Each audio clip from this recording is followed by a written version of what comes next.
We're rolling. Welcome back to episode 63 of the Jiu-Jitsu Dummies podcast, everybody. What's going on? Flying solo today. Miguel got stuck in traffic. We sent him home. Flying solo. We are sponsored by Back CBD. Get 20% off your CBD order at fightbackcbd.com with code JJD.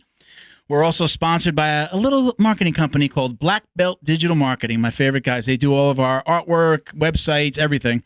Anything you need to build your business, Google ads, logos, SEO, lead gen, social media, absolutely anything. They can help. All right. Check them out at bbdigitalmarketing.com. My name is Milton Campus. I am a brown belt training out of South Florida. You can check me out on Instagram at Uncle Milty BJJ or at the handle for the show at Jiu-Jitsu Dummies. Bo behind the camera. Hello. See, I have this little thing here that says Miguel riding shotgun. No, not today. Not today. Wah, wah, wah. Someone took a shit today. Yeah. That traffic was nasty. I got stuck in the same traffic, and he's coming from an hour further north than me. So joining us today, we have a very cool guest. I think a lot of people are going to recognize the handle. Obviously, people know who you are as well. But I knew the handle before I knew you. I was reposting every once in a while. I saw you. So we have BJJ and Judo black belt. He's also a Sambo national champion. Professor Vernon, Captain Kirk, a.k.a. at Jiu-Jitsu Dad Bod. That's the one that everybody knows, right? Yep. Well, it's funny. My son's Instagram account just got hacked. Really? Oh, dude. Oh, that sucks. Fucking hose. Yeah. But so instead, it used to be Snoop-a-Loop because we were watching Old School when he put his Instagram account together, and he just did it off of that. But now it's Jiu-Jitsu Sun Bod. So where did that come from? Where did the name come from? How did that all start? So when I first started, I was roughly 300 pounds. And I think I saw a picture. I was a fat fuck. And, All right. And as I got leaner, you'd always hear stuff about like dad bod. And I'm like, I kind of have the dad bod. And there were a couple people like, nah, you really don't. I'm like, all right, well, I got a jiu-jitsu dad bod. And it just kind of. So you were doing jiu-jitsu at 300 pounds, judo and jiu-jitsu when you were 300 pounds? So I started. So I'll put it this way. Summer of 2009 was the last day of school. And leading up to that, I'd lost my job in March. It was the year everything crashed, the housing bubble and all that bullshit. 2008. I didn't lose my job. I didn't lose my job because of that. I got caught up in some corporate Game of Thrones shit, and my brother got forced out of the door. And they tried 3 other ways to get me out the door after he was gone, and then they finally found a way to get me out the door. And I never forget, I was about to leave to go interview with one of my competitors. At the time, and my brother felt really bad about it. He's like, man, I got to do something for your kids. It's the summer. And I'm like, this ain't your fault, man. Like, this is some bullshit. Like, they were, the guy who they brought back was afraid of you, and this is what they did. And it's some hoe shit. And, hey, but he's like, I'm putting your kids in something. So I put my daughter in dance. My son was 5, and he had tried soccer, and he was good, but very shy. He's like, I want to do karate. I took a lot of Taekwondo as a kid. I was like, all right, cool. I like that. I took him to this one place where, ironically, my instructor, so it was attached to the only workout gym in town. And the owner of that place retired. Alan Crowder, who fought in the UFC, his dad owns the workout gym. He bought that. And now my instructor teaches out of that gym. And, but I'm there the first day, and, he's 5. Kid looks up at me and goes, Daddy, when do I get my karate uniform? And the woman running it goes, it's a Taekwondo uniform. Real snotty. I'm like, ma'am, he's 5. That's unnecessary. So the next day was the last day of school. I'm there, some little party thing. And I'm talking with one of the dads who I didn't know, because I didn't know any of them. Because I traveled a shit ton back then. I was gone 4 or 5 nights a week. And I'm like, man, yeah, I didn't like that place. I'm going to take him to this other place. He's like, dude, don't go there. I'm going to rip you off. It's bullshit, blah, blah, blah. Don't go. He goes, come to this judo school with me. And he took class. And both of his kids, his 2 oldest kids took class. One of them was in my son's class. So they were all buddies. And, I'm like, okay, cool. I think I know what judo is. Whatever, dude. So again, it's June. It's in North Carolina, and this is an unair conditioned warehouse. I'm in there. He's running around. He's having a good time. Like, do you like it, buddy? Yeah, I had a good time. All right, cool. Talking to the instructor, like how much, how many days a week, all the standard crap. And he just looks at me and he goes, big guy, where are you going? Home. Class is over. We'll be here tomorrow for the next one. He goes, the adult class is about to start, right? And I'm like, you think my 5-year-old's ready for the adult class? And I knew what he was doing. I was trying to talk my way out of it. And then it was, famous last words. I'm going to do this for a month. He's shy. I'm going to get him acclimated. And then I'm going to fade off into the background and he's going to do his thing. 2 months later, I was competing. 5 years. At the end of that year, 6 months later, I'm cross-training with Brazilian Jiu-Jitsu. 5 years later, I had my judo black belt. 6 years later, I was opening my own school. Wow. Yeah. That's a hell of a trip. Once it gets his hands around you, Bo. Yeah. Bo doesn't train. I'm trying to get my producer, Bo, here to train. We're just talking about it. He's close. He's close. He just, right before we got on, he was just like, he's got a couple of things that he has to do personally. And then he just told me, he said, I think we might do something here. Yeah, I'd love to train. I mean, I just got my brown belt. I haven't coached in a long time, but I'd love to just kind of get him in my garage mats and start showing him some stuff. Yeah. And then find him a school, make sure that he's comfortable and then find him a school. I got to get my teeth. Absolutely. We're too far away from each other to train to get for him to train at my gym. Right. But find him a good school. I think it's kind of cool if he just kind of plays around with it a little bit, gets acclimated. I got to get my teeth done so I can get him knocked out. Yeah, hey, you just used my joke. You got to use my joke. So what age was that, Vernon? I was 31. 31. Okay. Yeah. And I was like 290. Wow. I'm 43 now. I'll be 44 next year. Yeah, I didn't start till I was 41. I started jiu-jitsu at 41. Always loved to hit the bag, a little just kickboxing on my own, find a gym here or there.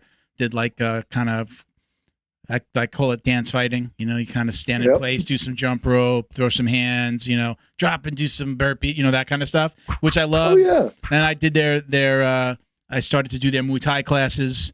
And then I was watching the jiu-jitsu, but then I had a friend open a jiu-jitsu gym, and that's how I got my start at 41. So yeah, right before my 41st birthday. So yeah, I mean, I didn't start till young. I mean, it got its hooks in me, and I'm a freaking addict. Again, you think? Yeah, right. Podcast, T-shirt, website, business all around. Jiu-Jitsu Addicts Anonymous. Hi, my name is Vernon, and I love to be half naked and roll with other men. I heard you say something like, I told you I do, my little research. I'll listen to a podcast on the way down, and I heard you tell the guy, you said something like you were in an interview, and you told them like, I'm going to be fighting another man tomorrow in my pajamas. So I'm actually, here. Tell that story, guy. Tell that story if you like. So I had a job interview, and I'm actually sitting at the table right now that I interviewed at. Oh, really? Oh, wow. That's awesome. Shit. Yeah, very cool. So I walk in, I've got my suit on. I grew up in DC, and a lot of old school DC punk bands are from my neighborhood. Fugazi has a mailing address that I could see the back porch from my front porch. Okay. So I had my Doc Marten dress shoes on, and had a pair of those back in the day. Somebody made a comment about the Docs to boot, so I was like, all right, it's kind of my room. And I sit down, and my now boss looks at me and goes, "We do group interviews here," and there's a bunch of people sitting around a conference table. I'm like, okay, and she goes, "We're all going to ask you questions at the same time. That makes some people nervous. Are you nervous?" And I sat there and I thought to myself, and I'm like, this is either going to get me the job or it's not. I went, fuck it. And I went full retard. And I said, so how I said I have a flight to catch? And she goes, uh-huh. I said, so I'm going to fly out to Arizona today. And tomorrow night, in front of around like 2,000, 2,500 people live and probably 40, 50,000 watching because it was a fight to win, streaming, I'm going to walk out onto an elevated stage with like lights and sound and a smoke machine. And I'm going to fight another man for money in my pajamas. I'm okay. So I can handle this. I haven't been there, but I've never been scared to talk in front of people, and I'm a salesman by trade. Yep. But my wife always asks me, I can't believe you could just talk like that in front of anybody. And when I tell, first of all, I've been doing it for so long, but I've been in worse. When you have a grown man sitting on your chest about to choke you, standing in front of a room just talking to people isn't such a big deal. Dude. Yeah. Well, and to give you an idea of how that line went over, other than the fact that I'm sitting here right now, I got the job. when I left, you asked the standard question, like, what are the next steps in the process? And they go, well, look, we have 3 open positions right now. We're interviewing around 20 candidates. You're the first. Okay. So if we like you, we refer you back to HR. They have one more interview with you. And if they like it, you're hired. I said, okay, cool. When would that happen? Oh, you won't hear from HR until the end of next week. Okay. No worries. Well, I had a layover in Oklahoma City. I step off the plane in Oklahoma City and I already had an email from HR. That's awesome. Very cool. So, Sweet. Yeah. And now how long have you been with the company? 2.5 years. Okay. Give or take. So, yeah, I mean, this is the thing. Like I actually listened to your podcast with Mike Bidwell yesterday. And, cool. You were talking about you asked the question, something along the lines of like, what would you change in your jiu-jitsu journey? Yeah.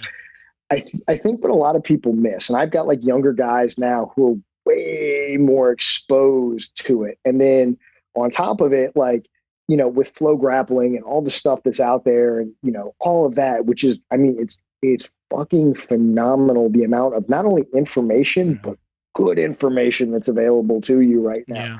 Yeah. But they all think it's just like, oh, dude, I'm like, these 23-year-olds are like, begging to get their blue belts and da-da-da. And I'm like, oh, I'm going to be like this. And I'm like, oh, this is what my walkout's going to be like. I'm like, boys, it took me years to get a super fight. I'm like, and it was like, man, 2012, 2013 super fights were rare. And if you weren't a fucking black belt, you were begging and pleading to be on a damn card. Yeah. And, I'm like, guys, you're so concentrated on the end. You're missing the journey. Like if you, that day before that, the day before that last day of school where I was standing there in that Taekwondo studio, like, fuck this bitch, you're an asshole, and if somebody walked up to me and said, hey bro, you're going to, take your son to this thing tomorrow and 12 years from now, you're going to have lost 100 pounds. You're going to have released a video on BJJ Fanatics. You're going to be, you're going to have done you're going to have traveled the world. You're going to have 2 black belts. You're going to do all this shit. First of all, it probably would have never happened because I'd have been looking for it. Right. 2, I'd have laughed in your face. Like, wrong guy. Like, but crack is cool. I mean, I'm sure it is, but like, no, that ain't, Yeah. And the cool thing about all of this is it's like, we really get the opportunity. Like I'm in my 40s and I'm technically, I'm a pro fucking athlete. And it's like, look, I've made, hundreds upon hundreds of dollars doing it. Stacks and stacks of ones everywhere. Damn Skippy, boy. You should take a picture on your bed, throw all those ones on your bed and just lay there in your gi. Oh yeah. But at the same time, like I always wanted to be a football player. I played a couple of years in college. Like I ended up going to a D3 college. And I chose my college around where I wanted to play football at. I didn't give a fuck about anything else, right? And I went to really good private schools. I'm intelligent, but that was all that really mattered to me. And honestly, when I left and I realized that it was over, That's when I started getting fat. That's when I started getting depressed. Because I was like, man, that's something I always want to do, and I'm never going to do it again. I was wrong. Let's talk about the weight loss, because I battle with that all the time. I'm 240. Yep. I'm probably like 5'10 and a half, 5'11. 240. 5'11. I'm 5'10. So you're taller. I started to weightlift again. So, now I'm taking protein shakes, and actually I was trying to lose weight. I started putting more on. Yep. Did your weight loss, was that, I mean, did you start to change everything about what you did, what you put in the tank, or was the workout just you started to lose weight and it was all about the training? Well, I'll start with this, and then I'll kind of tell you how my progression went. I wrote a blog about 2-3 years ago. In my younger days, so I had to leave school for financial reasons, and I was working in a gym, and that was my career until I was like 24, 25. And then I went into something that's very similar, and I started selling high-end microscopes, and I did that for like 15 years. And, but what I wrote this blog, and it was right around this time of year. I said, okay, we're coming up on January 1st. Now, there's a bunch of snake oil out there in the health and fitness business, whether it be workouts, diets, supplements. Like, there's a lot of bullshit out there. They're just, it's the old adage from poker, never let a sucker keep his money. Like, that's what it really is. But what ends up happening is this New Year's resolutions crowd, like, I've made a lot of money off of it, but it's also like, okay, we've magically been around the sun one more time, and all of a sudden, come Monday, you're going to fucking, all the food you're supposed to eat, it's going to magically be in your fridge, and that's what you're going to eat. You need to go to the gym and work out. You're magically going to go to the gym and work out. No, that's not how this works. The problem is we try to do everything at once. And again, if I had tried to do everything at once, I'd have failed miserably, and I wouldn't be sitting here talking to you. For me, it was, I'm having a good time. And I lost 20 pounds on spec, because you're in a judo gi in a warehouse in North Carolina in June, July, August. No, you guys in Florida, you know what I'm saying. Maybe some fans, if you're lucky, right? Maybe some big industrial fans here and there. No, not at all. No. And around November, I was like, man, I haven't lost any weight in a while. I was about 270. I'm like, did I plateau? Am I doing something wrong? And I went, hey, dummy, it's not 1,000 degrees in here anymore. Right. And I hovered around like 260-ish till about my purple belt. And right about my purple, I was about 240. And that's when it really started to come off. I really, like, when I played football, I loved lifting weights. I fucking love lifting. I loved going to the gym. But then, A, the gym kind of became my career. And B, what's the purpose? Why am I doing this? I bump into a lot of guys who were athletes who they don't do shit anymore because why? Like, nobody's telling me to do it, and I have no reason to improve. So why am I going to do it? I became, again, I say this, and I say this kind of tongue in cheek, but I say it honestly. Like, I come from a family, 3 out of my 4 grandparents, my dad, 2 of his brothers are all alcoholics, like bad. And I kind of use the science of addiction in my favor. Again, we were joking earlier, like Jiu-Jitsu Anonymous. Yeah, I'm a fucking crackhead when it comes to this. I'm not going to lie. But what I do is that is how I improve. Like, man, I did really well here. How can I make it better? Well, man, if I was a little lighter, I'd be a little quicker. Okay, well, let me do this. Let me do that. Let me do that. And it's not, but the thing is, like, I do a shit ton of yoga now because I feel broken most of the time. But yoga has made me lean as hell, made me strong as hell. You know what I mean? I still lift, and I'm having to adjust how I lift because I still lift like a goddamn meathead, and it's not good for me. Yeah. Like, I can do more. No, you shouldn't do more. Put more weight, better. Like, I just, you know? But I think what everybody misses is we get so concerned about the result. And as I said earlier, if you're not in love with the journey of it, if you're not, if you're losing weight just to lose weight, that's kind of you're not going to do it. If I'm losing weight to be as a goal to be better about, I've got friends who they've never played a sport. They work out 6 days a week because they just like doing it. I mean, I understand it, but to me, it seems purposeless. But for them, it serves a purpose, right? So now what? You know what I mean? So I tell all these guys, I'm like, you have to do it. You have to assign a goal. You have to assign a purpose. You have to have a reason. And not everybody does that, right? In some ways, I'm a really good goal setter. I know how to make the improvements over time.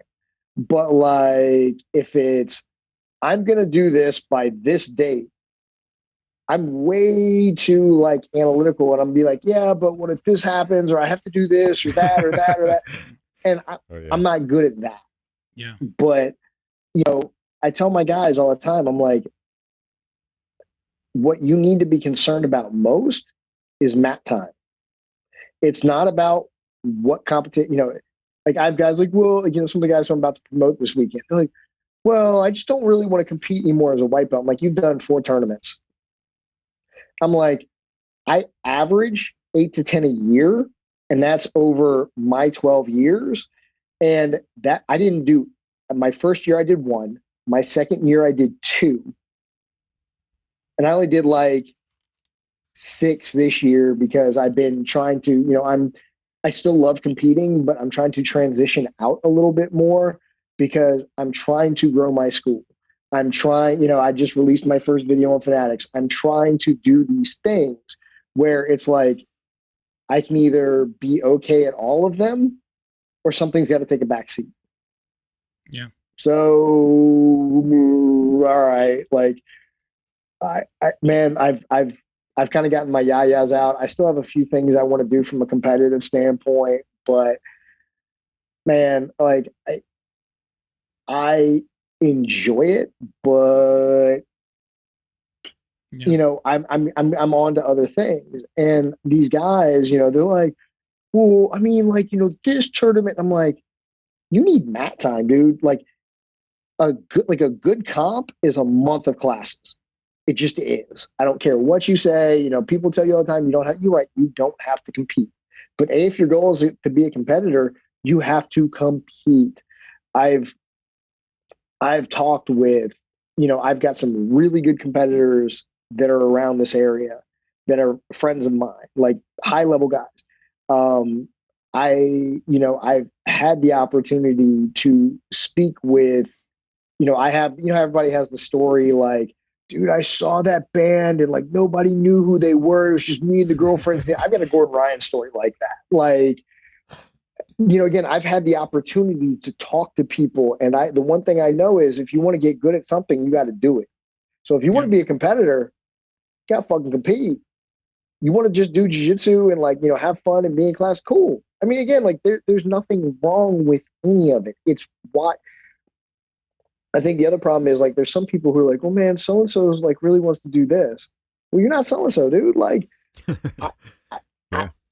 I'm lucky. I'm very fortunate. I've been able to do what I've been able to do, but I have friends of mine who I've been my, training partners since I've started who definitely have not been able to. But they've, it's because they started a family. It's because they started a business. They did this, they did that. I can tell they're man, I wish I could do that. And I'm like, I get it. I fucking get it. But it wasn't in the cards for you. And there's no need to look down on that. You made your decision and honestly, it's working out well for you. So it took you longer to get your belt. You didn't get to compete as much as you wanted to. So what? I tell my students all the time, I'm like, if you're running late to class, you have to miss a class because of work, family, grown up shit. Dude, be a grown up. I get it. I have a work function tonight. I'm not teaching tonight. You know what I mean? I had a guy coming in from out of town that wanted to private from me, and I got stuck doing this work thing that I'm going to go to after this. You know what I'm saying? So like, it's grown. I got 2 kids to feed. Like, yeah, it's grown man shit, right? How do you feel? How far do you feel? If you don't mind me asking this, how No. far? We won't tell the boss. We won't tell your boss. How far do you? How far do you feel? How far out do you feel you are from potentially just running your gym? Is it close? I'm hopefully like within a year or 2. Yeah. You know, I've got 2 kids. One's about to turn 18. It's my son. He actually, you know, basically runs my kid, you know, helped me run my kids program. How old is he again? We've been training 17. He's 17 now. Okay. That's awesome. He's been training for 12 years. Wow. Yeah. And I mean, again, like, this is the thing that people don't understand. Like, you know, I don't know if anybody's heard the story Boucher tells about like almost quitting at purple belt because he thought he sucked. Yeah. You know, a lot of the high level guys, like, you know, like I remember I've heard this from Tom DeBlas. I've heard this from like Gary Tonin, Gordon, like they didn't do very well early on. I think doing really well as like a white belt or even a blue belt is almost a curse. Flash in the pan, they burn out. Well, it becomes too easy. Like I've seen like, I wrestled, and my wrestling coach in high school, before he was at my high school, he was at Lock Haven University, which is a Division I program. And before he was at Lock Haven University, he was in the Soviet Union. Oh, wow. Yeah. You know, you factor in judo and everything else. And let's face it, when you watch ultra heavies, especially at white belt and at blue belt, what fat guy ends up on top? The strongest fat guy winds up being on top, and then it's pretty much a boring match most of the time, right? Right. So my guys are going to be better at takedowns than most other jiu-jitsu schools. Yeah. Because we drill stand up. We start every round from our feet unless we just don't have the room. Okay. Mm-hmm. And I'll put it this way. One of my guys who I'm promoting this weekend, his last tournament, the only loss he had, the guy is still mad at him. Do you know why? Took him down? Because Ryan took him down twice, and he wrestled at NC State. Oh, wow. Oh. And my guy was a high school wrestler, kind of, but he was too fat and lazy to really do anything with it. And he took him down twice because, especially in the gi, Ryan's technique, and Ryan's a big fucker, don't get me wrong, but you know what I'm saying? Like, you know, he's 285. Like, he is not a small man. But again, technique trumps. And I've had a lot of guys who they do really well at white belt. And then when they get to blue belt and everybody's a little better, it ain't that easy. That's why there's the blue belt blues, right? There's that. And in all honesty, I feel like the generation, and I mean like American generation of black belts that is before me, especially in some of these smaller areas like North Carolina, for example, where you would travel hours to go train with a blue belt. A purple belt was kind of like there's a purple belt. Brown belts probably didn't speak English, and you had to come up with some real cash to hopefully have somebody translate what you said to a black belt. You know what I mean? Yeah. So when they got their blue belt, it was a very big and accomplished thing, and it really was. But they still hold on to that like now, when you can throw a stone and hit a blue belt. You know what I mean? Like, it's not as big a deal. And I'm not saying it's still not an accomplishment, because it is absolutely an accomplishment. But when you make something, especially that takes a year or two, such a big deal, and you realize you just climbed a foothill and the mountain is staring you in the face, that's kind of daunting to a lot of people. And so I tell my guys, I'm like, blue belt is the easiest belt to get, and it's the toughest belt to get rid of. Because like I was a white to blue was 10 months, and that's with six months of judo going in and cross training. So training 6 days a week, blue belt in 10 months. I got my purple belt 3 years later. I was a purple belt for 6 or 7 years.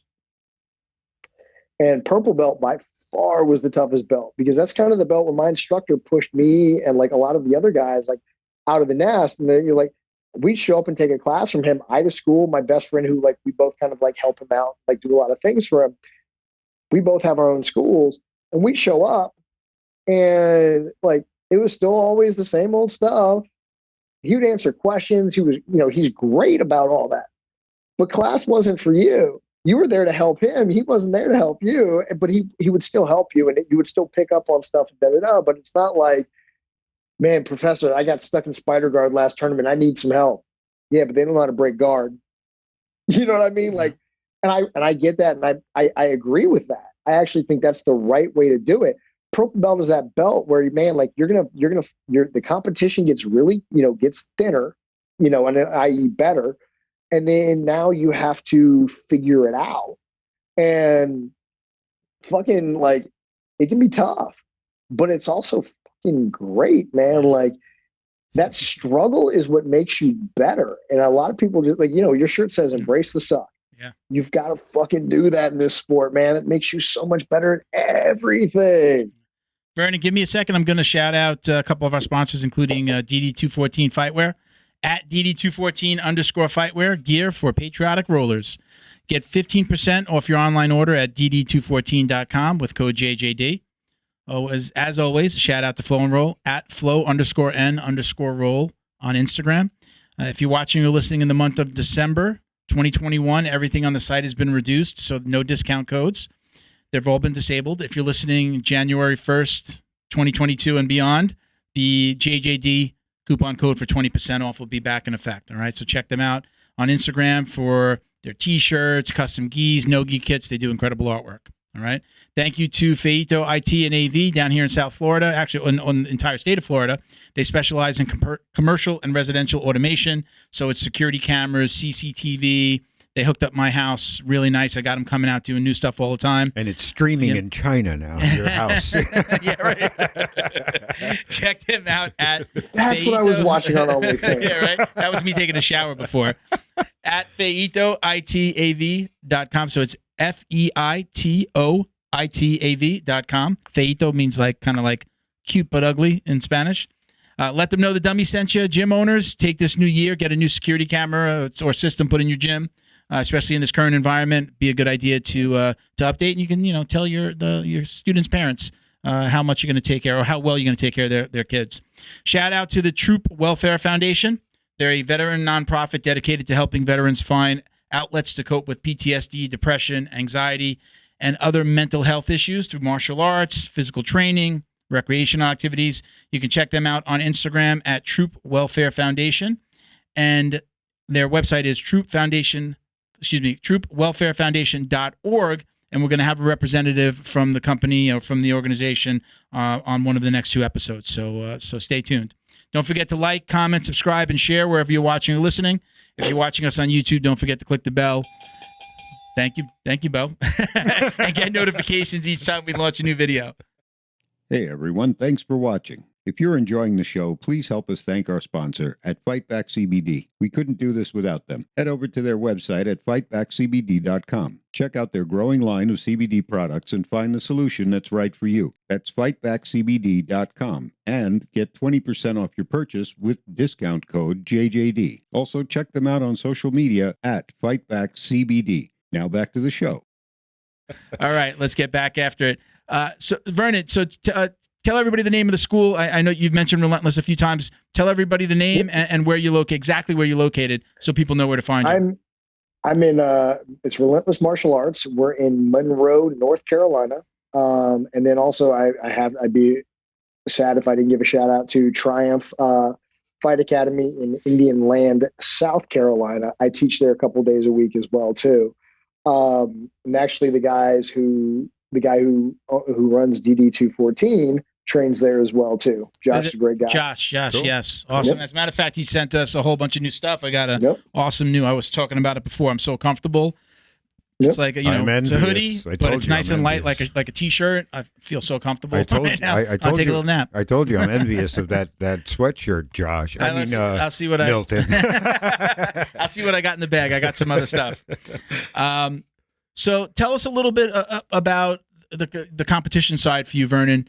You've done fight to wins. You've talked about doing super fights. What's your favorite organization to fight in, and what's coming up next? I Fight to Win's always been great. I've done 4 for them all over. I did Baltimore, Pittsburgh, Scottsdale, and Dallas. And actually the one they did in Charlotte, my son did.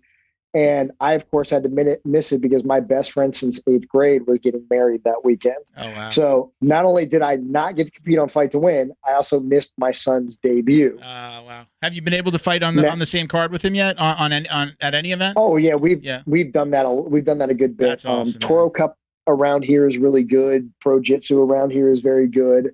There's a newer up and coming one called BJJ. They just did an event in September in Kansas City. Okay. I was the main event on that card. They're going to be in Greenville, North Carolina, January 15th. I've got a matchup set for that. Poster will be out soon. Very cool. Tag us. I will also have tag us when you post it. We'll spread it. We'll put it out there too. Thank you. I've got.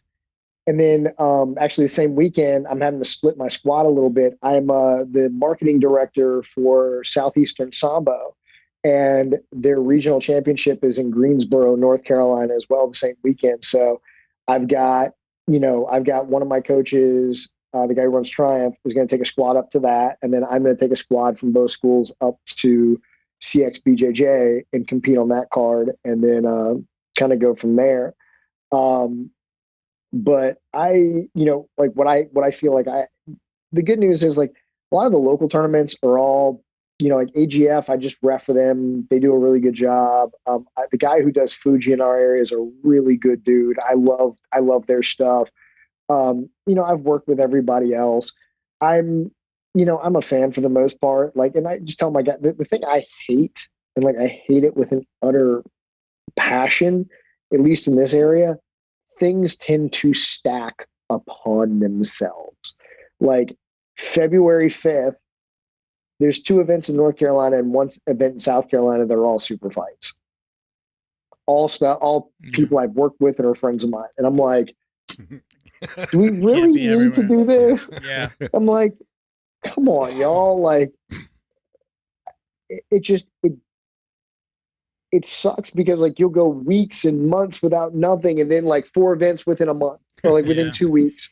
And I'm just like, if y'all spread this out, it might work a little better.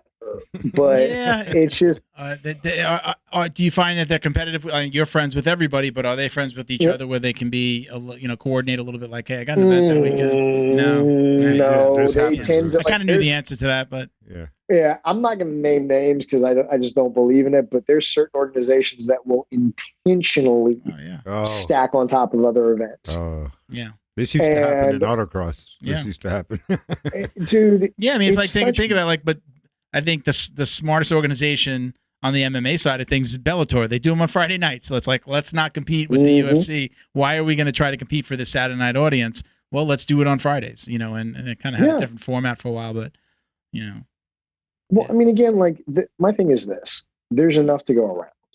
There really is. I do think like, Charlotte tends to be a little tribal around tournaments. Like, these schools like this group and these schools like that group. Personally, I'm like this. Frankly, they end up being the same refs over and over again because the same upper belts end up reffing. Like, let's just be honest here. My thing is, like I work with Tap Cancer Out. Like I've seen people try to stack events on top of Tap Cancer Out. And, A, I'm a brand ambassador. B, I believe in the cause because, my mom has, since 2017 has beaten lung cancer and something called MDS, which is like leukemia brought on by, by chemo. And I'm like, I've had people like, well, I know they've got that this weekend, but why don't you? And I'm like, first of all, fuck off. I've never understood, like, I guess not everybody tends to be loyal, but like, I remember when I first started selling microscopes, I had a camera rep. My brother is the one who got me into it, by the way. Like, I was working with my brother and he was basically talking shit about my brother to me. I'm like, you do realize that's my brother, right? We just don't. I know Kirk is kind of a common last name, but you do realize, I know we don't look a whole lot, but we're brothers. He's like, I know. I'm like, dude, like, wow. Blood is definitely whatever. thicker than water. Okay. I don't know what he's thinking. You know, I mean, again, I guess I am me, but like, my big thing is, and I tell everybody this, I'm like, tournaments are there for improvement of your students. I want my students, like I tell my students all the time, like I have rules for competing. And these are the rules I came up with because I had to do something for myself because, I mean, I've had panic attacks before matches. Like you know, my first, worst part. I competed. That weight. Well, hey, man. It's the worst part. The competing isn't the hard part. No, it's fucking like, waiting around and the, you know, the lead up and, you know. I had a surgery back in 2016 on my shoulder, only surgery I've ever had, knock on wood. And I competed 6 months to the day of my surgery. And I like my shoulder, like, see how my finger is? Mm-hmm. Like this? Okay. Well, this is what my shoulder looked like after the accident. Okay. Ouch. And I competed 6 months to the day. I was working for somebody who basically were like, if you get hurt, you're fired. And I drove in a hurricane to get there. Wow. And I won. The only other time I had a panic attack was before my first fight to win. And I'm just like, I'm in the locker room and I'm just like, and I walked out where I could get some decent cell signal. And I called my best friend, John Shell. He owns a gym up in Fuquay. We came up together in jiu-jitsu. I'm like, dude, I'm not supposed to be here. He's like, what do you mean? I'm like the fifth match from the end. I'm the top line for judo. Fuck, that ain't supposed to be me. And he's like, seriously? I'm like, yeah, I gotta go. And he's like, shut the fuck up, stop being a bitch, and go strangle him. Yeah. Okay. do you think that's like which I did? That's awesome. Do you think that's like, I guess they call it like the imposter syndrome? Do you feel like in that moment it's like you said, like, what the fuck am I doing here? Why, like, me?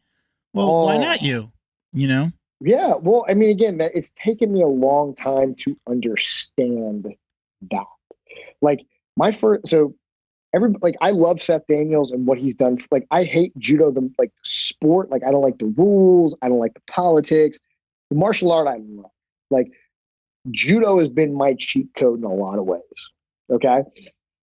But what Seth Daniels has done and like the rule set he has is fucking amazing. For judo, for the judo matches? Correct. Specifically. Okay. But what I'm going to say is he was not the first person to do that. I don't know if you remember Kudo Challenge out of Atlanta. No. So the one I did was in 2017. Ruben Alvarez, he's the one who's a cop down in Miami now, right? Yes, yeah. We've been trying to have him on, man. We every time somebody's car breaks down or something happens. But yeah, I know Ruben. I met Ruben him Alvarez at that event. He won the absolute. Quentin Rosenzweig took third, and Quentin Rosenzweig took second. Daniel O'Brien took third, and he did it blindfolded. And that was all over the place because he did it blindfolded. But I'm sitting there like they're looking like we're doing these mixed rules judo thing, and I'm like, okay, sounds like I'm a purple belt in BJJ. I've been a black belt for a couple of years in judo, and I'm thinking it's going to be dudes like me, right? Like, oh yeah, I do judo too. This will be fun, right? 2 Olympians, like another guy on the card who's out of Atlanta, who's ranked second in the country behind Travis Stevens. Like, fuck. And it's paid. Took me up in this nice hotel, 8 mats going in the Cobb County Civic Center. And if you grew up like in pro wrestling like I did, and you know all about the Cobb County Civic Center, and 8 mats, unless there's a super fight going, and then there's only 2 people on them 8 mats. And they announce my opponent, and I'm sitting there, and I'm like, okay. He is 44 years old, and he has been doing judo since he was 14. Shit. Fuck. Yeah. Didn't have a good day. But, like, it was those types of things where it was like, hey, dude, like, you deserve to be here. It almost feels wrong to say sometimes. Like, I'm like, well, I mean, have I? Like, have I really? And I'm like, look, I get there's a lot of people who have way more time in it than I do. I know that. But I have trained 6-7 days a week for the past, 11, 12 years. I have, I had my shoulder surgery. I had my first competition back post shoulder surgery, October 7th, 2016. I have competed in maybe 60, 70 events, had over 100 matches since that day. By the way, I turned 40 in that time span. I've been promoted. I've done a ton of shit. And I'm like, I deserve it. And again, it can be a hard thing to say sometimes. Like, man, I deserve this. Like, you don't want to be a cocky shit. You don't want to be one of these guys, that's like flexing, like, yeah, bro. I'm not trying to not be humble, but I'm also like, man, I've really worked hard. And why not me? Yeah. Why not? And it's funny because like you see guys and they're like these blue belts like, man, I've done a lot of matchmaking for super fights, and some of the shit people will say to you and the cockiness they'll have. Like, I was setting up an event back in 19, and this dude starts messaging me. And first of all, he starts changing all of his jiu-jitsu pictures on his Facebook page to like jiu-jitsu shit. But it's 2019. He hasn't competed since 2015. He's telling me he's not training at a school regularly, and this is supposed to be his comeback. And by the way, the name of the event is Pro Jitsu. What's the first word in that title? Okay. This fucker tells me his biggest accomplishment is beating somebody I've never heard of, and we live in the same state. Okay. Okay. And then he starts talking shit to me. Like, well, like, he said, I forgot what he said. He's like, well, who the fuck? He goes, who the fuck are you? And I've never said this in my life, and I will never say it again. But I was so fucking pissed. I went, how about this? Google me, motherfucker. How about that? That's who the fuck I am. I said, tell you what, I got a match on the card. I'll have another one with you. How about the fuck that? And then I got blocked. Bitch ass. Like, oops. We lost your picture, Vern. Okay, you good. Oh, No, you're good. my bad. Get right back. No worries. My bad. But yeah, like, again, like the event I did in Kansas City, they gave me my, like, hey, we're going to fly you out. Like, we're going to pay you, like, da-da-da. And I was like, damn, okay. And then they told me my opponent's name. Never heard of him. I type it into the Google machine. You know, the first thing that popped up was his BJJ Heroes page. Wow. Oh shit. Okay. Right on. Yeah. And he ended up getting hurt, and I ended up going against one of his students who's fought like Bellator, the UFC, like lost the ref's decision. But they came up to me afterwards, like, how long you been training? I'm like, 12 years. Like, consistently? I'm like, no, I started 12 years ago. Damn. I did no-gi pans, and I lost in the finals of my weight class to Shu Kao, he's the head coach at ATT Atlanta. Who are the brothers? Diego Lima and Douglas Lima. Mm-hmm. He's their coach. If you ever seen you've seen the movie Warrior with Tom Hardy, right? Yes. Okay. So you know how his brother is like a last minute replacement. There's this really big buff, like darker Brazilian guy that he replaces. Yeah. That's Jucao. Okay. Jucao won ADCC trials in Brazil in 2001. I didn't know any of that. And he manhandled me. Wow. Like, he put me in a body triangle rolling out of bounds, and they reset us with me belly down in a body triangle. Why even restart it? That's the worst. I think the worst restart ever. Oh, it fucking blew.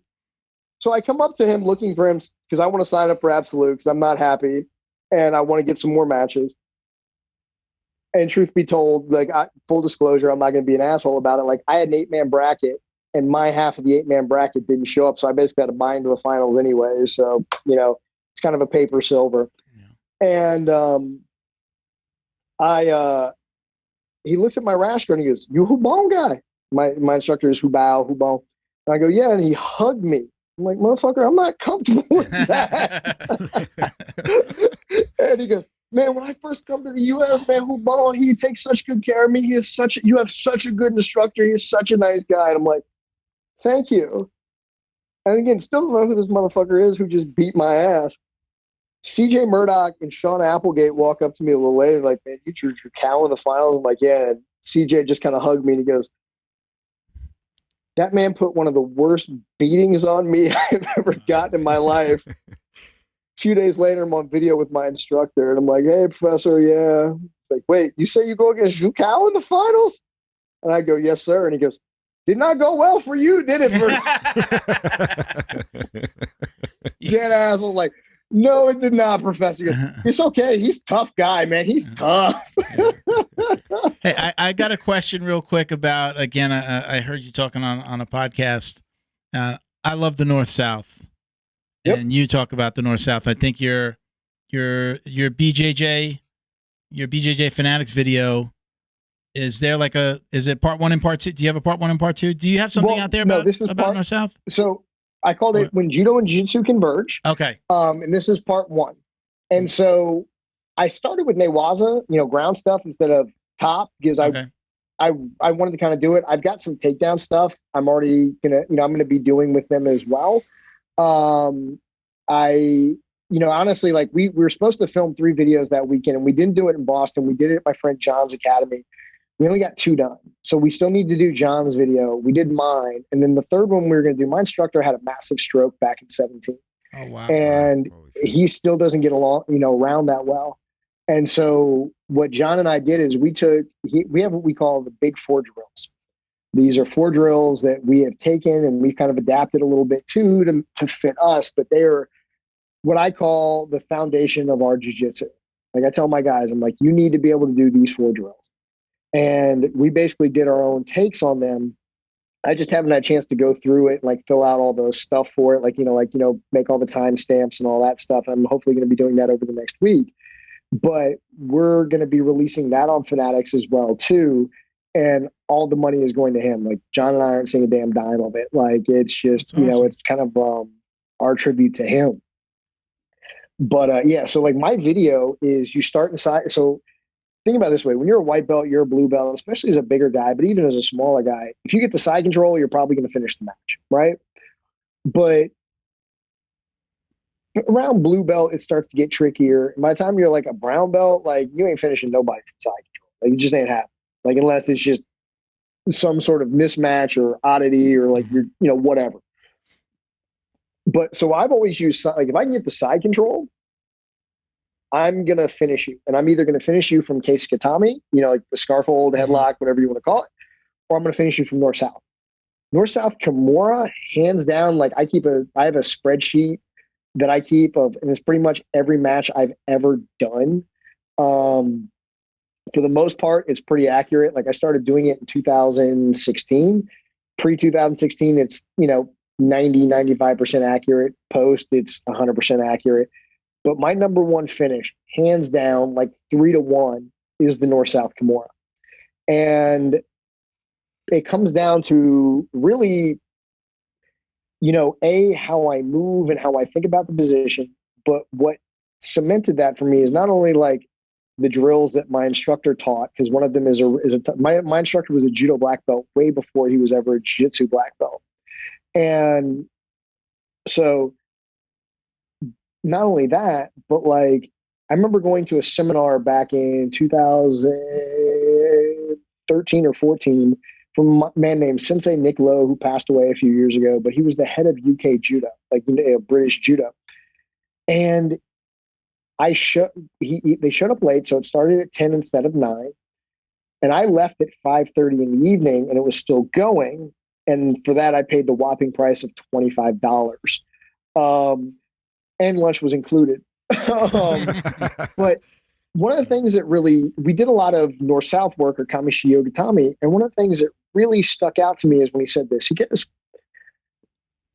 he had the really cool British accent, like big, buff, bald-headed black dude. Like I love Sensei Nick. He was such a good dude. And he goes, you know, what I don't understand about all these judokas out there is there are more ways to win on the ground in a newaza than there is in tachiwaza.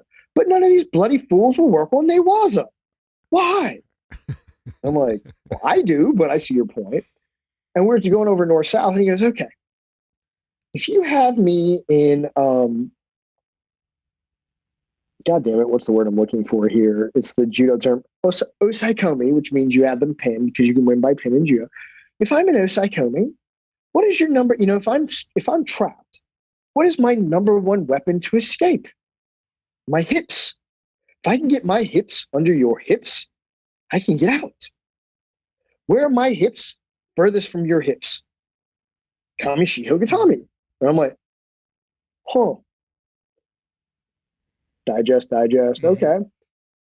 2017, Marcelo Cohen came to my gym and did a seminar on, I'm sure this will shock everybody, on the Kimura.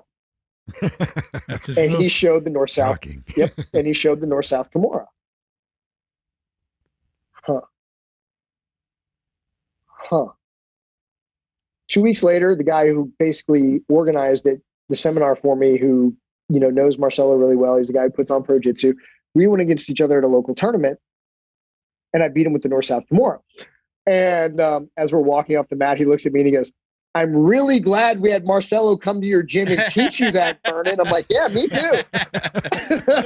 so just give me a visual for a second. I do north-south all the time. Where is your body? I mean, it's hard to just explain a position like that, but when you're north-south, are you kind of, you know, when I do the north-south, you know, I try to go for the old Marcelo Garcia, you know, the choke, the north-south choke.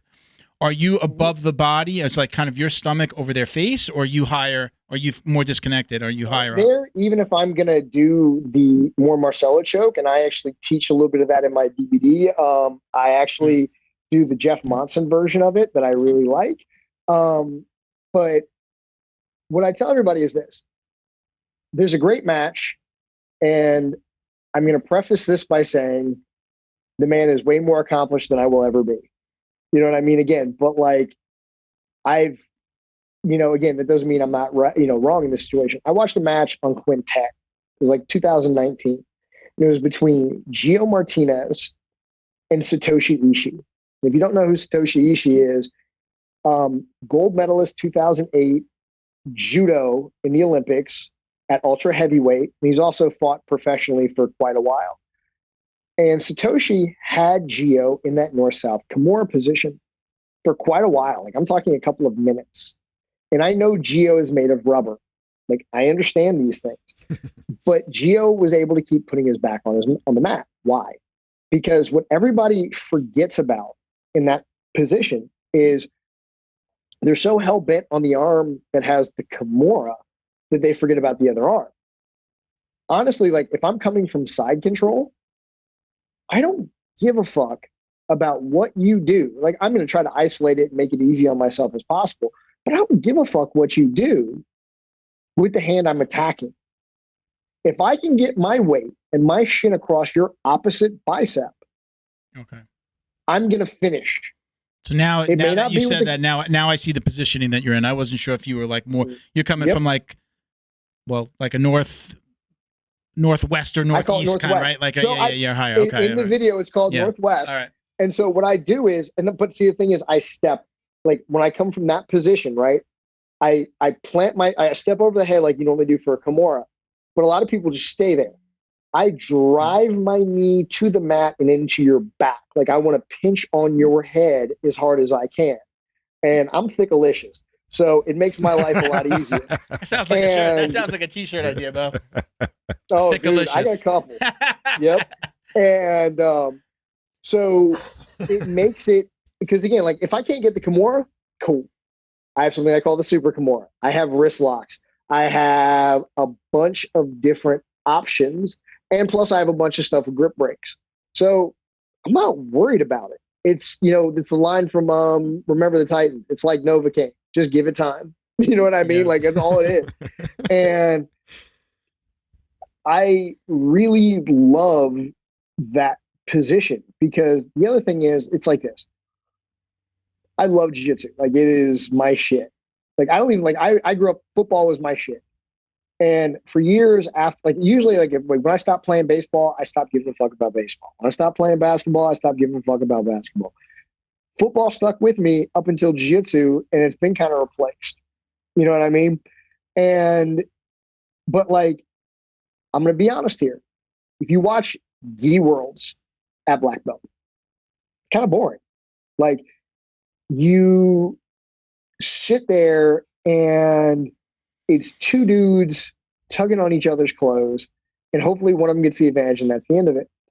And what that really is to me, and again, it's more mindset than it is anything else. It's like, okay, I know you're doing this, so I'm going to do this counter. And everybody knows that counter. So you're doing that counter, so I'm going to do this.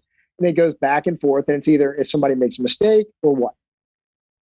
When the matches get exciting, is when somebody either like, I'm countering you, but I'm doing it in a weird way, or I'm going to something that you haven't seen before, or something like that. Those are the matches that get interesting. Now, because of I'm about a 50-50 fighter. Like, I win some, I lose some. Like, I'm better like judo, Sambo gi than I am no gi, but I love no gi.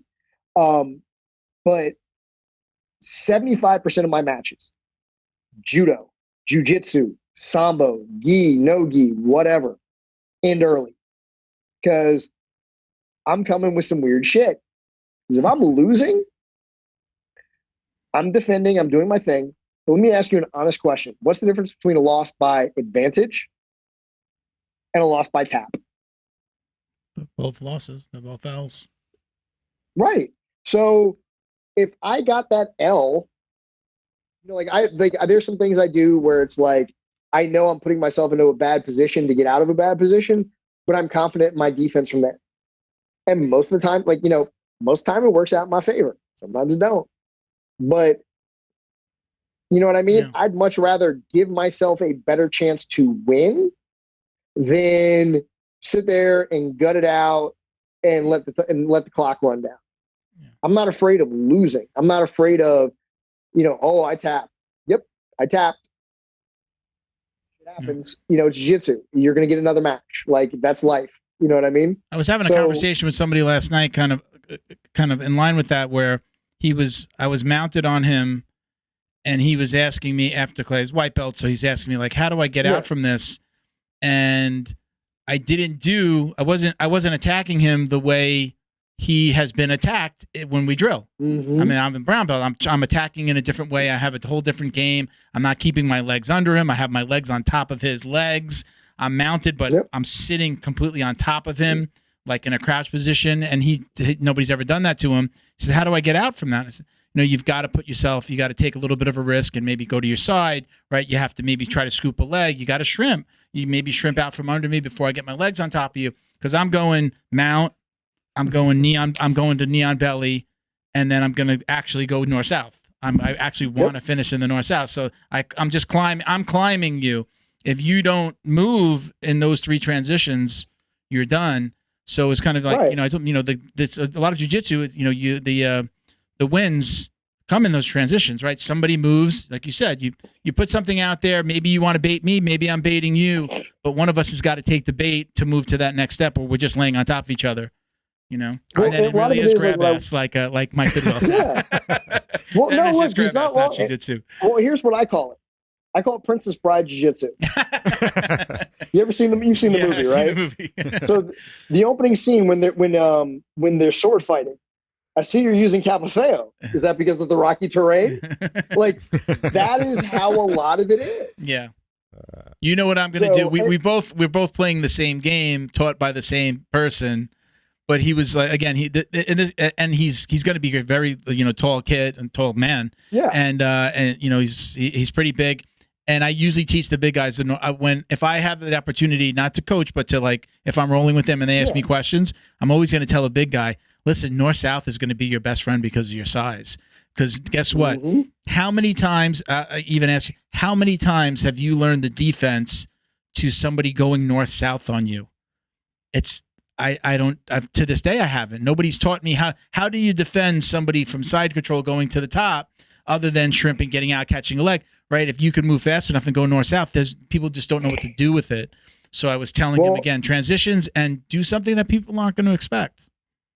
Well, and that's exactly my point. Like, so my favorite thing to finish most people with, besides that Kimura, is that dinky little arm bar from Case Katana. Push the arm down, trap it with your legs. Yeah. I do it like, but here's the thing. I still catch people with it. Everybody's like, you're not catching me with that bullshit. Okay. Yeah. Because here's the difference. Most people sit out to to Case Katana, and then they attack the arm bar. When I've landed in Case Katana, your arm is already across my leg. I'm attacking as I transition. That's what makes it effective. But I've worked, and honestly, I didn't know I did that. I was teaching that as a purple belt when I had my own school. One of my guys goes, how do you do that? How the fuck do I do that? It's funny that you're saying that right there, because again, part of our conversation last night was then, he was kind of like, I was trying to tell him you're going to get there. And then I started talking to him about the invisible jiu-jitsu that like Hicks and Gracie talks about. It's just like riding bike. Like, I know I could ride a bike. I don't know how I'm balancing. It's practice, right? I practice, so I balance. It's the same thing with the jiu-jitsu. If you're not a coach, but you could be a really good jiu-jitsu player, you're not a coach, you may not know how to tell somebody how to do something that you do, but you know how to do it. You could do it just because the muscle memory, essentially. That invisible jiu-jitsu really means it's muscle memory. You can close your eyes and do that move. That's the invisible jiu-jitsu. So, again, I was imparting that on him as well. He's a grown man, but he's new to jiu-jitsu. So, he's asking a lot of questions, and I'm happy to answer them. And that was my answer. Like, look, it's going to come. Your body is going to get used to doing something in a certain way. If you decide to coach at some point, then you're really going to know how to effectively tell somebody how to do what you just did. Whether you're on a mat or sitting at a bar having a drink, you could explain it to somebody. But if you're not a coach, how many times have I had to say, hold on, come here, let me grab you, let me show you, this is the way I got to show you. I may not always be able to verbalize it to somebody because I haven't coached since I was a white belt helping out my coach in my gym, so.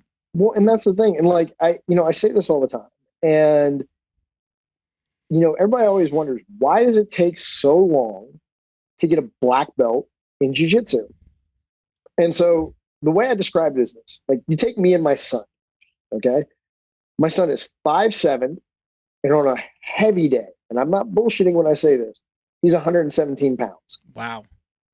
He's a skinny little fuck. Now, first of all, I could name names of some world champions guillotines I've been in that are over 200 pounds. My son squeezes harder. Really? Wow. What's his name? Because he's Twigs? fucking bony. Twigs. Bony.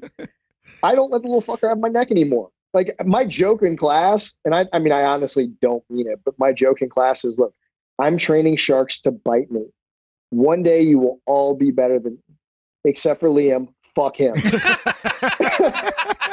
Thanks, Dad. I heard that. Yep. And oh man. like I tell them, look at the two of us. First of all, you're not going to think it's my kid, but we went on Maury once. It's all good. I was going to say, what does the postman look like, man? But if we're taking karate, right, and we were to throw a punch or a kick, it should look roughly the same. Like, certain physical attributes or, minuses or, whatever else. But for the most part, a punch should, we should both throw a punch in roughly the same way. We should both throw a kick in roughly the same way. Certain things we do when we defend or how we move is going to vary a little bit person to person. But for the most part, like from a technical standpoint, everything should be basically the same. Right? Okay. The braking mechanics of an armbar are always the same, right? Like for everybody involved, braking mechanics are the same. But armbar from guard, how you get to those braking mechanics might be very different for you than it is for me, than it is for this guy, than it is for him. So my armbar from guard may look totally different from his armbar from guard. So first of all, you have to figure out how that you're going to do that with your body. Like, with all of its pluses, all of its minuses, all of its girth or lack of girth in his case, like whatever the case may be, right? So there's that. So first you have to figure that shit out after you've already figured out braking mechanics. Then you have to figure out how to do it to somebody who really doesn't want you to do it to them. And that's one technique. That's just one version of the armbar. And then people wonder why it takes at least 10 years to most of the time to get a black belt in jiu-jitsu. And There's a lot of shit. And how many black belts do we talk to here that say, I really started to, my game really elevated when I got the black belt? You know, the things that I started to do, the things that I would learn, you know, look, it's not like black belt. All right, I'm done. I always have the joke. Learned all the jiu-jitsu. I've learned all the jiu-jitsu moves. That's it. There's no more jiu-jitsu for me to learn. It doesn't happen. The belt is just the color. The journey continues on way beyond that. I'm so looking forward to it. Oh, like, look, man, I give you a perfect example. A buddy of mine's got a gym down in South Carolina named Brian Edwards. Got his black belt a couple of years ago. Goes to Masters Worlds. Wins his first match by sub. Yeah, I'm on top of the world. You know what his next match was against? Who? Salo. Salo Ribeiro? Mm-hmm. What do you do? That man's been a black belt for over 20 years. You've been training for 10. But we're both black belts, right? My coach says for every level, there's another level. Dude, we're under like my instructor is a 6th-degree black belt from Rio. Originally got his black belt from one of Carlos's senior's oldest sons. We are under Joe Moreira right now, who is an 8th-degree black belt, you know, red and white belt, I should say, you know. And Joe was just doing a seminar at our place. And he literally did it on the cross collar choke and what I call the scruff choke, like where you reach over and grab instead of like, you know, hand inside. Yeah. I've known those chokes since I was a fucking white belt. And they've never been shit for me. I'm working with the guy who my drilling partner was that day is also a black belt in BJJ, black belt in Judo, black belt in American Combat Jiu-Jitsu, master combatives instructor in the Army, and the Sambo Federation that I'm the marketing guy for, he runs and owns. Wow. And I grabbed that little scruff choke just from a little shift in position in what Joe showed. And I hadn't even really like done much with it yet. And he tapped. I'm like, don't make it easy. And he goes, fuck that. That was nasty. Oh, those details, those tiny little things, right? Mm-hmm. That's so crazy, right? Dude, it amazes me about awesome. Jiu-Jitsu. I mean, again, like the stuff I'm really good at, like there's a lot of people who tell you you're wasting your time learning that. Maybe. You know who said it best? Daniel Tosh. Daniel He had a bit. The comedian. He had a bit. He goes, Andy Warhol said everybody gets 15 minutes of fame. But that's an average. It's not an aggregate. It's not like 15, 15, 15. And then he just starts pointing at the audience and goes 0, 0, 0, 0, 25 years, 0, 0, 0. But that's when somebody says that's a low percentage technique. May not be for me. But again, that's what makes this great. That's what makes this fun. There's things that like a triangle is one of the best chokes in jiu-jitsu. I'm 5'10", and I've got big fucking legs.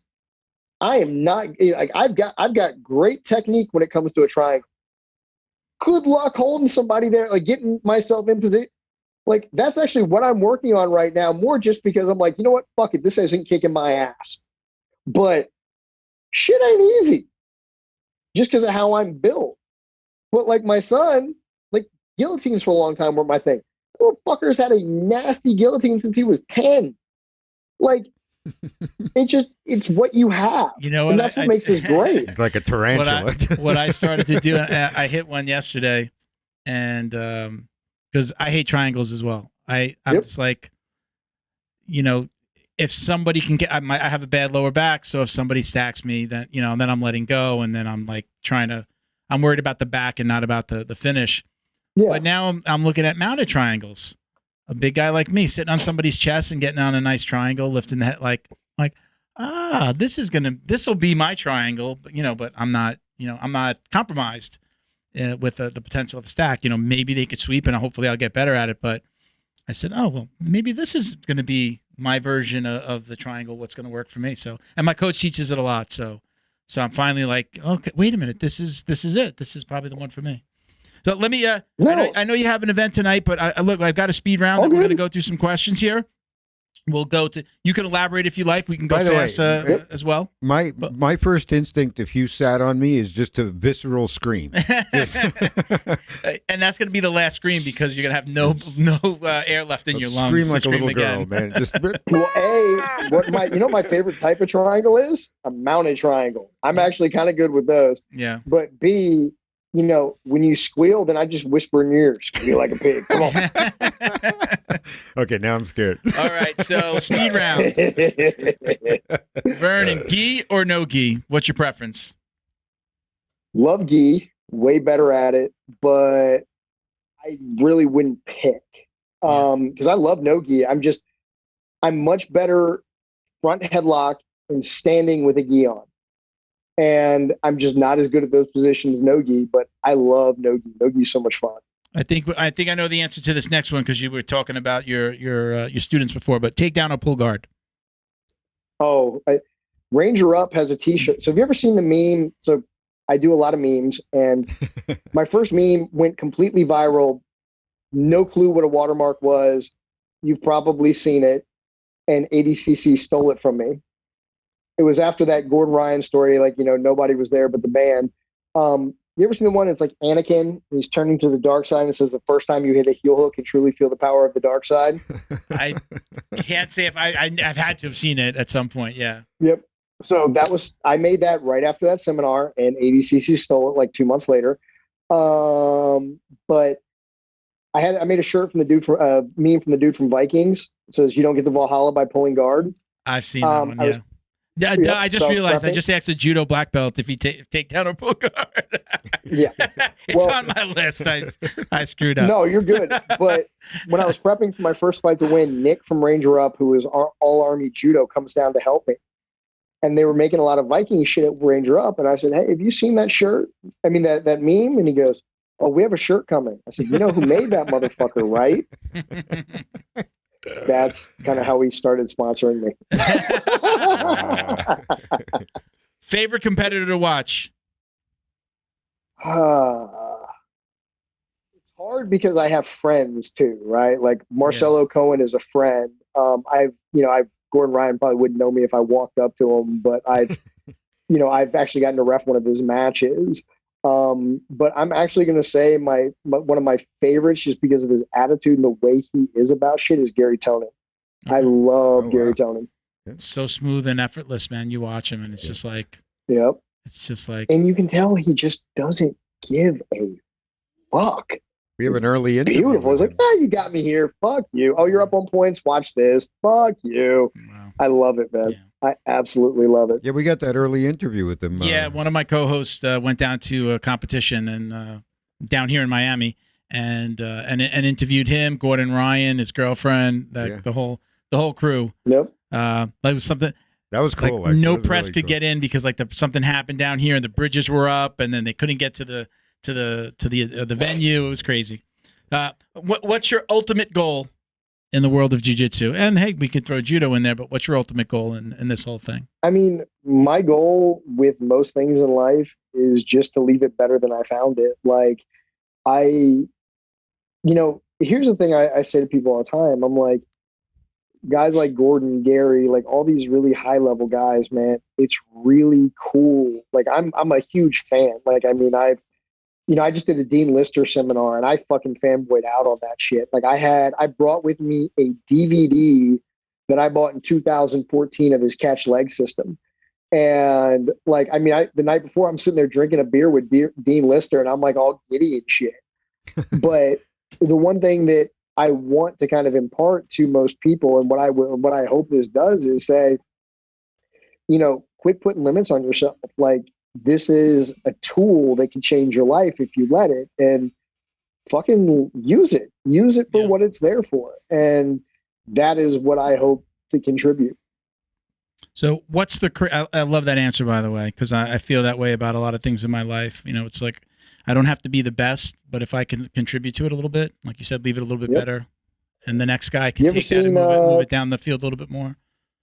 I had this thought, and you know, I'm really good at taking shitty movie quotes and tying them to big moments in my life.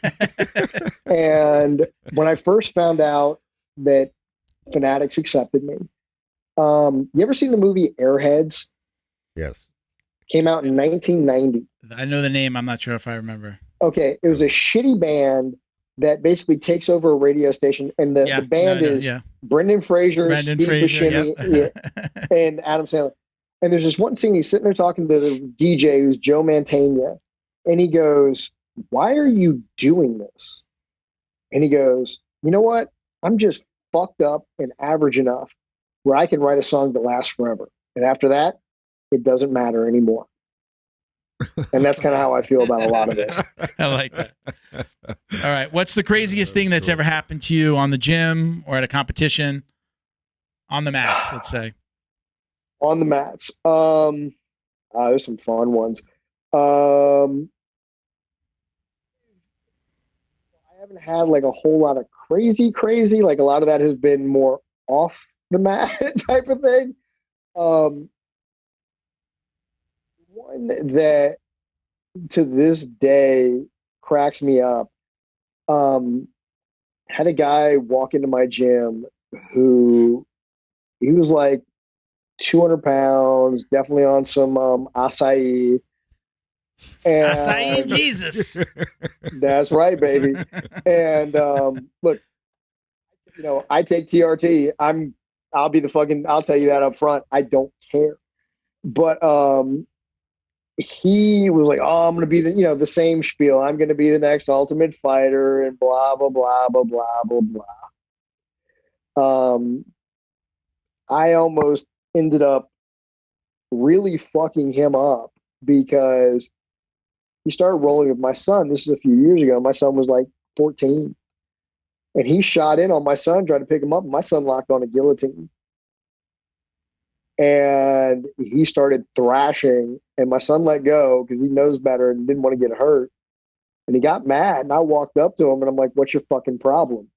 "Man, that kid, I'm like, "What, he grabbed a hold of your neck like we're supposed to be fucking doing here? Are you mad that a fucking 14-year-old that's 100 pounds almost put you to sleep with all that fucking steroids running through you? Man, fuck you. Fuck me. Get the fuck out of my gym. What are you going to do if I don't? Fucking put your ass to sleep and drag you out. How about that?" I'm going to jiu-jitsu you. You got jiu-jitsu by my son. My favorite thing I've ever done on the mat, I had a student who he was like 6 foot, 300 pounds, local cop, and he had started his law enforcement career in Mexico. Nice. Yeah. And that's the minor leagues down there, right? I'm rolling with him the first time, and I took his back. Seen the movie, you'll know the reference. And as I started to sink the choke, and I went, "Don't look at me. Don't look at me, little puppet." I don't know the movie reference. You know that movie reference, Bo? Yeah. I don't know that. But that sounds Okay, 80s like Mexican gang movie called American Me. American. And wow, yeah. And there's these two brothers, Big Puppet and Little Puppet. And I forget the reason why. It's been a long time since I've seen it. But Big Puppet has to kill Little Puppet, and so he comes up behind him with like the piano wire and is like choking him. And the kid's like freaking out. He's like, "Don't look at me! Don't look at me, little puppet, brother!" And it's like, he was like, "Dude, that's fucked up." I'm like, "But it was funny, wasn't it, Javi?" Now the memes, all the memes make sense. Do you do all those memes, or do you have somebody that works on your page? Is it all you? No, I do. I have done all of that myself. I usually do it like when my computer is booting up in the morning for work. Like I on the spot daily make that shit. Yeah. Like I've had a couple big ones, like that one that I did one recently with a Venom comic book thing, and like it was my biggest one to date. It was like the man, 4,500 likes. Mother, he was talking to the mom, right? I think I saw that. I saw that one today. Yeah. Again, I make that shit up on the spot. Like, like I had one when I was prepping for my first fight to win. I was working for this guy. It was a Brazilian guy, ironically enough, but it was like a kitchen and bath company. I was in sales. It's my birthday weekend. I'm being forced to work. I'm cutting weight. And I mean, I had to cut 15 pounds in like 2 weeks. Oh, so you were just all nothing but fun and hugs and Oh yeah. you were So yeah, so I can't eat any of the shit food that's there. And by the way, I'm arguing with this guy over $500 in commission that I was owed, by the way. Like they finally relented. It was maybe a little more than that. This motherfucker pulls up in a lime green Lambo with a shirt on that I thought was like a Brazilian soccer jersey. And it turned out it had Cartier written all over it. I'm like, dude, I know pimps that wouldn't wear that shit. And like all these fucking kids are like, oh my God, look at that. Look at the Gucci belt. So I took a picture of a Gucci belt. And then underneath it, I put a picture of a black belt. I said, man, you think this one's expensive? Let me tell you how much this one costs. shit. Yeah. Yeah, right. Yeah. That's awesome. I love that one. That's a slap. Do you over okay? across the head. We got another couple more questions for you. If you Cool. could go back in time and talk to yourself before the very first time you stepped on the mat, what would you tell yourself? Absolutely nothing. Nice. Just I let it happen. Yeah. I mean, I heard you ask this question and it was the same answer, but like, let me take it a step further. You and I both started this later in life. Yeah. Mm-hmm. And there's a lot of guys who do. And there's just little thought that rattles around their head. And I've had it, you've had it, I'm sure. If I had started this when I was younger. Mm. And here's what I say to that. Like, because I actually got invited to a jiu-jitsu class when I was like 20. You know, didn't know what it was. And honestly, the dude who asked me was gay and I thought he was hitting on me. So I was like, no. And It's a no-gi class. yeah, exactly. And you're wearing a cup? That's weird. But kind of tongue in cheek, but also like, you know, I'm a fairly decent athlete. I'm smart. Like, do I think, especially looking at like the caliber of athlete, like the 185, 205 pound division back then, I could have done okay? Absolutely. Like in like the UFC or something like that. Yeah, I really do think I could have. But here's the thing. I've been through a lot. Like I've been through a divorce. Both of my kids were born at 25 weeks, 1 pound 6, 1 pound 7. Wow. You know, I haven't spoken to my father in damn near 20 years. My mother has just beaten 2 types of cancer, had a bone marrow transplant, hip replacement, and a shoulder replacement. You know, my son was in a hospital because he tried to hurt himself earlier in the year. Oh man. Wow. All of it. Pardon me. It's all right. But at the same time, you know, I'm really happy with who I am, even through all of that. And it's taken a lot to become that way. And the lessons that this has taught me, if I'd gotten that, you know, if I got into this when I was like 19, 20, I'd be a totally different person. I wouldn't have my kids. I wouldn't have a lot of the things in my life that I enjoy. And I'm like, why would I trade any of that? It happened the way it was supposed to. So, I mean, there's all things we had back, but you know, I would have quit. Yeah. I quit. I was an athlete as a kid, but I quit everything because I wanted to go to the next sport, or I got bored, or you know, just became a teenager. You know, Atari was our video games back then, right? But I wouldn't have stuck with it. I didn't have the discipline. I needed to have started this when I was older. I started it when I was supposed to.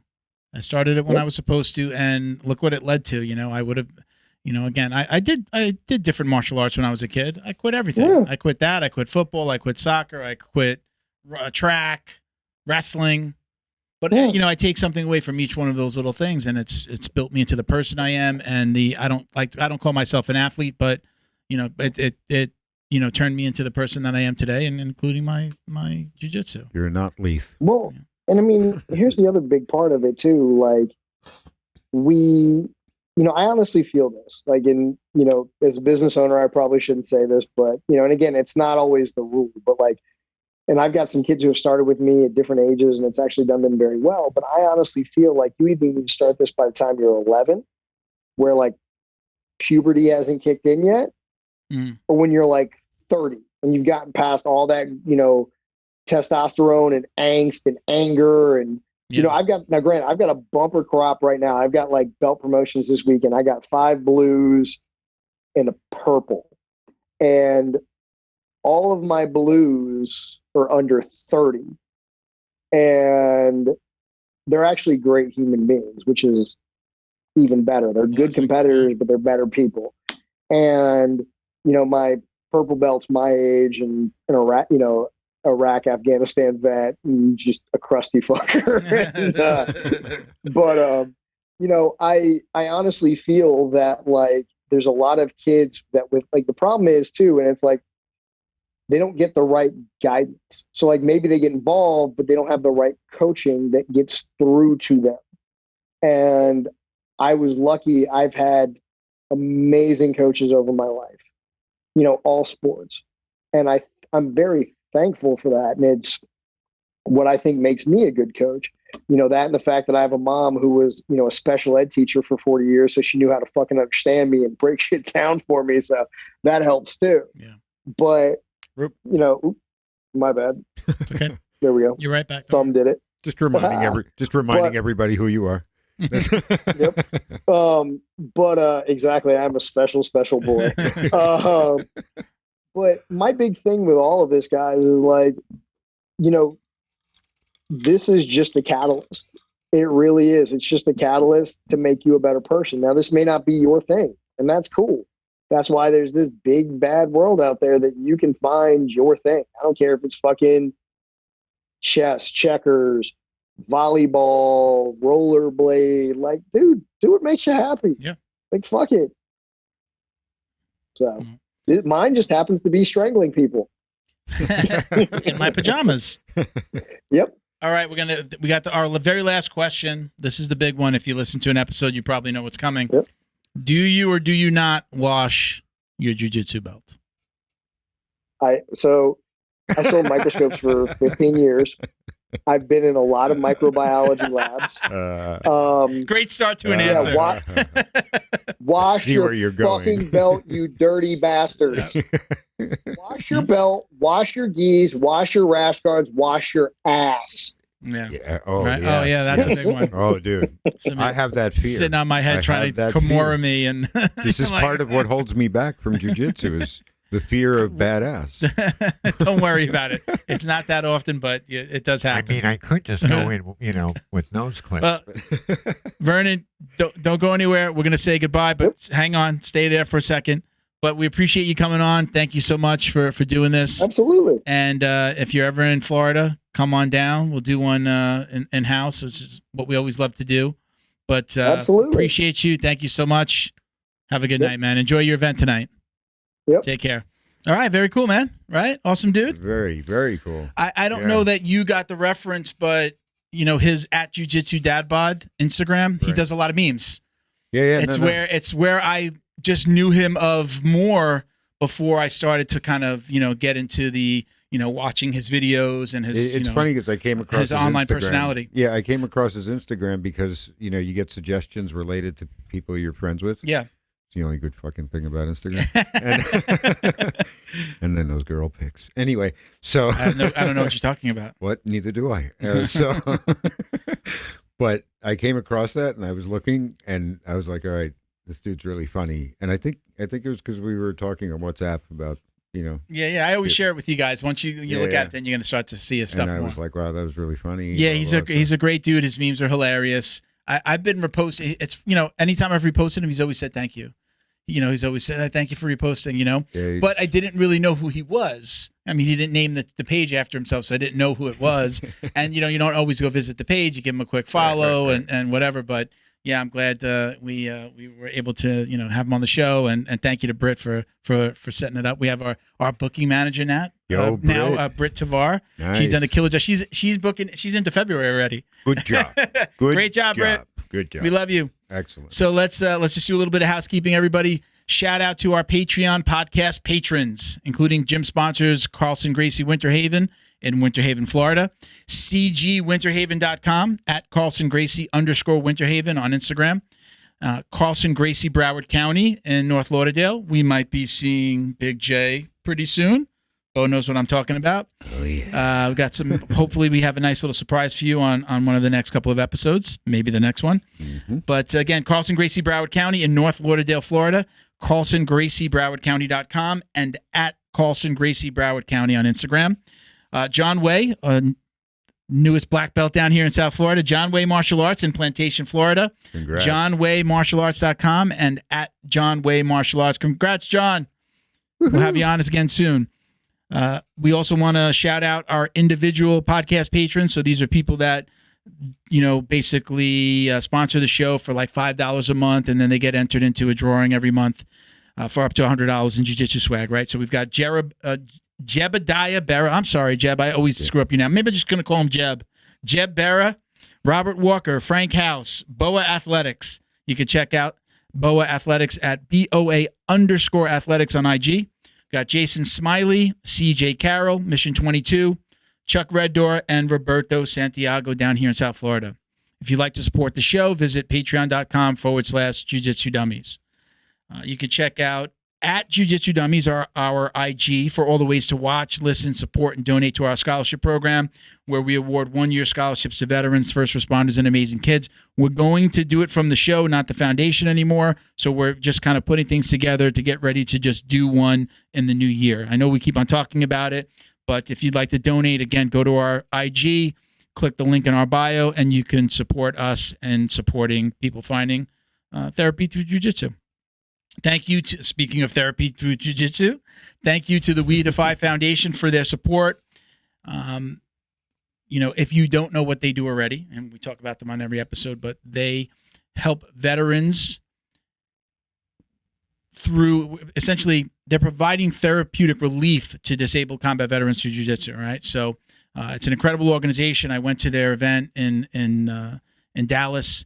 They raised well over $100,000, and it was an amazing event just to kind of, see all these people that are really donating their time. Nobody gets paid. Everybody's just donating their time. So it's an incredible organization, and proud to be an ambassador. Check them out at We Defy Foundation on Instagram, and you can donate anytime at WeDefyFoundation.org. Last but not least, Fight Back CBD. Get 20% off your CBD order at FightbackCBD.com with code JJD. Again, on Milton campus. You can get me at Uncle Milty BJJ on Instagram. We're going out here. Bo behind the camera? Yeah. I'm Bog. Oh. Bo. Nobody knows my actual name. They just know me as Bo. Be careful. Little Bo Peep. They're going to know where to find you now. Little Bo Peep. Go ahead. I'm going to save that. When we get to 500,000 subscribers, I'll reveal my real name. We got a little while. How's that? No, well, at least it's a challenge. Yeah, the 500,000 subscriber challenge on YouTube. So where can they find you? There's a dumpster outside, usually behind that around 12 a.m. or so. Heavy breathing, sweating. Now, Bad Works on IG, BADWERKS. There you go. All right, everybody, we're going to let you go. Thank you for watching and listening. Stay safe. Peace, love, jiu-jitsu, baby. Os.